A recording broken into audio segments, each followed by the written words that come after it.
अयोध्या नगरी के राजा दशरथ 3 रानियों कौशल्या, कैकेयी और सुमित्रा के साथ सुखपूर्वक रहते थे। राजमहल हर वैभव से भरपूर था, पर दशरथ के जीवन में एक गहरी कमी थी। उनके कोई संतान नहीं थी। इस चिंता ने उन्हें उदास और परेशान कर रखा था। एक दिन गुरु वशिष्ठ ने राजा दशरथ को सुझाव दिया कि वे पुत्रेष्टि यज्ञ कराएं। राजा ने यज्ञ की तैयारी के लिए ऋषि श्रृंगी को आमंत्रित किया।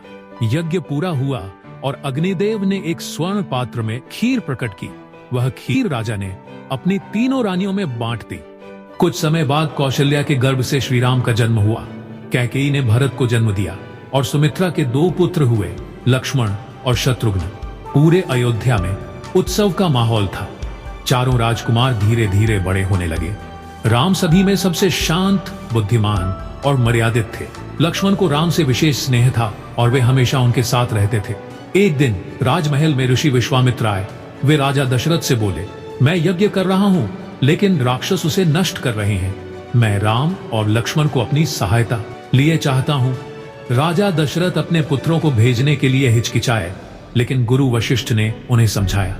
अंततः दशरथ ने राम और लक्ष्मण को विश्वामित्र के साथ भेज दिया। राम और लक्ष्मण ने विश्वामित्र के साथ गहन जंगलों की यात्रा की। रास्ते में उन्होंने एक भयंकर राक्षसी ताड़का का वध किया। इसके बाद वे सिद्धाश्रम पहुंचे, जहां ऋषि विश्वामित्र का यज्ञ चल रहा था। जब राक्षस मारीच और सुबाहु यज्ञ में बाधा डालने आए, तो राम ने अपने दिव्य अस्त्रों से उनका संहार किया। विश्वामित्र राम और लक्ष्मण को लेकर जनकपुरी पहुंचे। वहां राजा जनक की पुत्री सीता का स्वयंवर होने वाला था।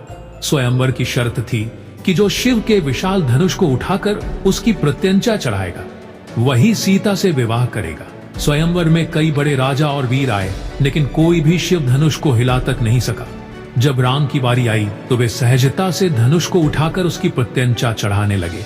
तभी धनुष टूट गया। सभा में सभी चकित रह गए। राजा जनक ने प्रसन्न होकर सीता का विवाह राम से करने की घोषणा की। शिव धनुष टूटने के बाद राजा दशरथ को निमंत्रण भेजा गया। दशरथ अपने परिवार और मंत्रियों के साथ मिथिला पहुंचे। राजा जनक ने अपनी दूसरी पुत्री उर्मिला का विवाह लक्ष्मण से किया। जनक की भतीजियां मांडवी और श्रुतकीर्ति का विवाह भरत और शत्रुघ्न से हुआ। जनकपुरी में भव्य उत्सव मनाया गया। विवाह के बाद दशरथ अपने पुत्रों और बहुओं को लेकर अयोध्या लौटे। अयोध्या में उनका स्वागत फूलों और जयकारों से हुआ। यह खुशी और सौहार्द का समय था। इस तरह बाल कांड में राम के जन्म, उनकी शिक्षा, उनके गुण और उनके विवाह की कथा समाप्त होती है। यह कांड हमें भगवान राम के चरित्र की दिव्यता और मर्यादा का परिचय देता है।